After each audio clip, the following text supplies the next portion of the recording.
Hello student, स्वागत है आप सभी का आपके अपने यूट्यूब चैनल स्टडी विद एहसान पर। और जैसा कि थंबनेल से आपको मालूम है कि आज के इस वीडियो में हम लोग देखेंगे राजनीति शास्त्र, जी हाँ, पॉलिटिकल साइंस के कुछ इंपॉर्टेंट ऑब्जेक्टिव क्वेश्चन जो आपके आने वाले इंटरमीडिएट फाइनल एग्जाम के लिए बहुत ही ज़्यादा अहम, बहुत ही ज़्यादा महत्वपूर्ण हैं। वो इसलिए भी क्योंकि जितने क्वेश्चंस भी मैं आपके लिए लेकर आया हूँ वो सारे क्वेश्चंस बार बार पूछे जा रहे हैं और इनमें से कोई क्वेश्चन ऐसा नहीं है जो Bihar board intermediate final exam में नहीं पूछा गया है।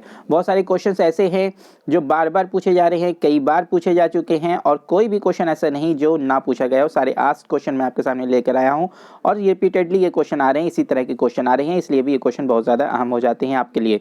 तो चलिए शुरू करते हैं स्टूडेंट्स। आपका ज़्यादा वक्त नहीं लूंगा क्योंकि आपकी परीक्षा करीब, आपके पास ज़्यादा वक्त नहीं है। बस छोटी सी रिक्वेस्ट, अगर चैनल पर नए हैं तो चैनल को सब्सक्राइब कर दें और बेल आइकन को भी प्रेस कर दें। तो पहला सवाल आप देख सकते हैं, किस समिति की अनुशंसा पर भारत में प्रथम बार पंचायती राज संस्थाओं का गठन किया गया था? जी हाँ, किसकी अनुशंसा पर, किस समिति की अनुशंसा पर भारत में पहली बार, जी हाँ, पहली बार पंचायती राज संस्थाओं का गठन किया गया था? आपके ऑप्शंस हैं अशोक मेहता समिति, गिरधारी लाल व्यास समिति, सादिक अली समिति या फिर बलवंत राय मेहता समिति। चार ऑप्शंस मैंने आपके सामने रखे, आप सभी ऑप्शन को ध्यान से देखें और फिर बताएं कि कौन सा ऑप्शन आपका सही है।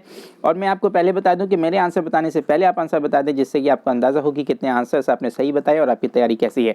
तो आपका सही ऑप्शन हो जाएगा ऑप्शन नंबर डी, बलवंत राय मेहता समिति। जी हाँ, उसके बाद फिर आपका सवाल नंबर 2 आपके सामने।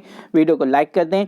निम्नलिखित में कौन भारतीय संघीय व्यवस्था की विशेषता नहीं है? जी हाँ, भारतीय संघीय व्यवस्था की नहीं है। भारतीय संघीय व्यवस्था की विशेषता कौन सी नहीं है आपको बताना है। आपके ऑप्शन हैं दोहरी नागरिकता, शक्तियों का विभाजन, स्वतंत्र न्यायिक व्यवस्था या फिर संविधान की सर्वोच्चता।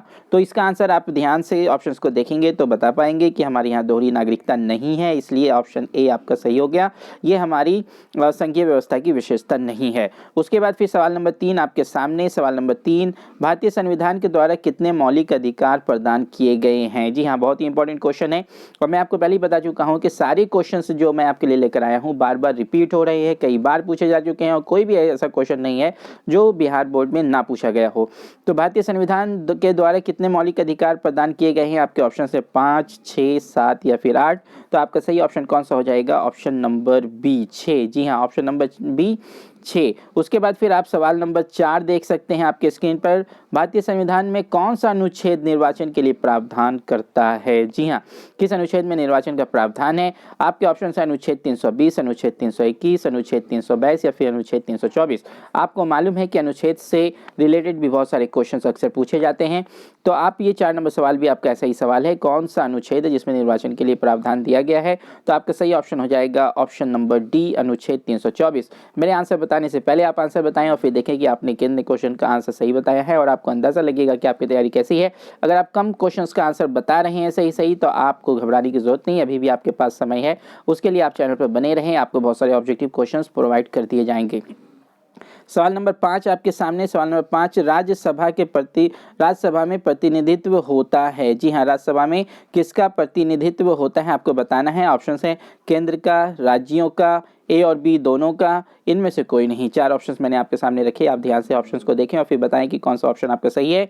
तो सही ऑप्शन हो जाएगा ऑप्शन नंबर सी, ए और बी दोनों का। फिर सवाल नंबर 6 आपके सामने, भारतीय संघीय व्यवस्था में किसे अधिक शक्तियां प्राप्त हैं? जी हाँ, संघीय व्यवस्था में किसे अधिक शक्तियां प्राप्त हैं आपको बताना है। आपके ऑप्शन है केंद्र को, राज्यों को, जिलों को या फिर इनमें से कोई नहीं। तो आप बताएं कि आपका कौन सा ऑप्शन सही हो जाएगा। आपका सही ऑप्शन है ऑप्शन नंबर ए, केंद्र को। जी हाँ, केंद्र को अधिक शक्तियां प्राप्त हैं। उसके बाद फिर आपका सवाल नंबर 7 आपके सामने, राज्यसभा में मनोनीत सदस्यों की संख्या है, वीवीआई क्वेश्चन है, बार बार पूछा जा रहा है। राज्यसभा में मनोनीत सदस्यों की संख्या कितनी होती है? आपके ऑप्शन हैं 12, 13, 21 या फिर 11। 4 ऑप्शंस आपके सामने मैंने रखे, आप ध्यान से ऑप्शंस को देखें और फिर बताएं कि आपका कौन सा ऑप्शन सही है। तो आपका सही ऑप्शन हो जाएगा ऑप्शन नंबर ए, 12। जी हाँ, ऑप्शन नंबर ए, 12। उसके बाद फिर सवाल नंबर 8 आपके सामने, भारत में पहला नगर निगम स्थापित किया गया था? बहुत ही इंपॉर्टेंट क्वेश्चन कि पहला नगर निगम कहाँ स्थापित किया गया था। आपके ऑप्शन हैं पटना, मुंबई, मद्रास या फिर कोलकाता। तो आप बताएं, चारों ऑप्शंस को ध्यान से देखें। मैं आपको थोड़ा सा यहाँ पे इरेज कर दूं ताकि ऑप्शंस आप ध्यान से देख पाए। तो सही ऑप्शन कौन सा है आप उसे देखिए, पटना, मुंबई, मद्रास या फिर कोलकाता। सवाल नंबर 8 का जवाब आपको देना है। आपका सही ऑप्शन हो जाएगा ऑप्शन नंबर सी, मद्रास। उसके बाद फिर सवाल नंबर 9 आप यहाँ से देख सकते हैं। सवाल सवाल नंबर 9, किस राज्य को हाल में विभक्त कर भारत के 29वें राज्य के रूप में तेलंगाना की स्थापना की गई थी? जी हाँ, तेलंगाना की जो स्थापना हुई थी तो किस राज्य का विभाजन करके तेलंगाना की स्थापना हुई थी आपको बताना है। तो आपके ऑप्शन है आंध्र प्रदेश, तमिलनाडु, केरल या फिर कर्नाटक।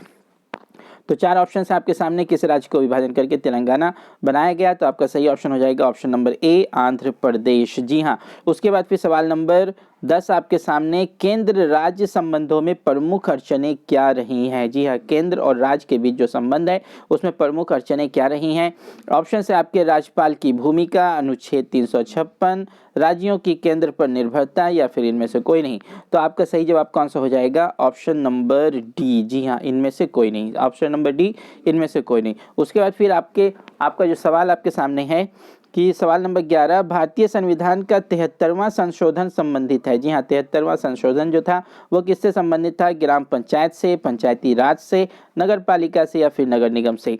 तो किससे संबंधित था आप बताएं। आपका सही ऑप्शन हो जाएगा ऑप्शन नंबर बी, पंचायती राज से। जी हाँ, 73वां संशोधन जो था वो पंचायती राज से संबंधित था। उसके बाद फिर सवाल नंबर 12 आपके सामने, सर्वोच्च न्यायालय के न्यायाधीशों की नियुक्ति कौन करता है? वेरी इंपॉर्टेंट क्वेश्चन, रिपीट हो रहा है ये सब क्वेश्चन, आप इसको ध्यान से देख ले। मैं पहले ही आपको बता चुका हूं कि ये सारे क्वेश्चंस ऐसे हैं जो Bihar board intermediate final exam में आ चुके हैं, बार बार आ रहे हैं, बहुत सारे क्वेश्चन जो हैं रिपीट भी हो रहे हैं, इसलिए भी आपके लिए सारे क्वेश्चन बहुत ज़्यादा आम हैं। आप वीडियो को लाइक कर दें स्टूडेंट, शेयर कर दें, चैनल को सब्सक्राइब भी कर दें, बेल आइकन को प्रेस करना ना भूलें। तो आपके ऑप्शन है प्रधानमंत्री, मंत्रिमंडल, राष्ट्रपति या फिर उपराष्ट्रपति। तो कौन सा ऑप्शन आपका सही है? आप ध्यान से देखें ऑप्शंस को और फिर बताएं। तो आपका सही ऑप्शन हो जाएगा ऑप्शन नंबर सी। जी हाँ, राष्ट्रपति। राष्ट्रपति आपका सही ऑप्शन है। उसके बाद सवाल नंबर 13 आपके सामने, भारत में गैर कांग्रेस सरकार के पहले प्रधानमंत्री कौन थे? जी हाँ, गैर कांग्रेस सरकार यानी कि कांग्रेस पार्टी के अलावा जिस पार्टी की सरकार बनी थी तो उसके पहले प्रधानमंत्री कौन थे? आपके ऑप्शन हैं चंद्रशेखर, मोरारजी देसाई, वीपी सिंह या फिर आई के गुजराल। 4 ऑप्शन आपके सामने हैं, आपका सही ऑप्शन हो जाएगा option number B, Morarji Desai. जी हाँ, मोरारजी देसाई। उसके बाद फिर सवाल नंबर 14 आपके सामने, भारतीय संविधान का कौन सा अनुच्छेद संसद के संयुक्त अधिवेशन की अनुमति देता है? जी हाँ, संसद में जो लोकसभा राज्यसभा का जो संयुक्त अधिवेशन होता है तो कौन सा अनुच्छेद है जो इसमें इसका प्रावधान है जो इसकी अनुमति देता है? तो आपके ऑप्शन है अनुच्छेद 5, अनुच्छेद 108, अनुच्छेद 111 या फिर अनुच्छेद 113। तो आपका सही ऑप्शन कौन सा हो जाएगा? ऑप्शन नंबर बी, अनुच्छेद 108। उसके बाद फिर सवाल नंबर 15 आपके सामने, निम्नलिखित में कौन एक संवैधानिक संस्था नहीं है? जी हाँ, कौन है जो एक संवैधानिक संस्था नहीं है? आपके ऑप्शन है नीति आयोग, वित्त आयोग, संघ लोक सेवा आयोग या फिर चुनाव आयोग। तो कौन सा ऑप्शन आपका सही होगा? आप बताएं फटाफट, जल्दी जल्दी बताएं। तो आपका सही ऑप्शन हो जाएगा option number A, NITI Aayog. तो देखा आपने स्टूडेंट्स, बहुत ही इंपॉर्टेंट क्वेश्चन, बहुत ही अच्छे क्वेश्चन आपके लिए आपके अपने इस चैनल पर और लगातार अपलोड हो रहे हैं, इसलिए आप चैनल को सब्सक्राइब कर दें, बेल आइकन को भी प्रेस कर दें ताकि सारी यूजफुल वीडियोस आपको मिलती रहे और मेहनत करते रहें।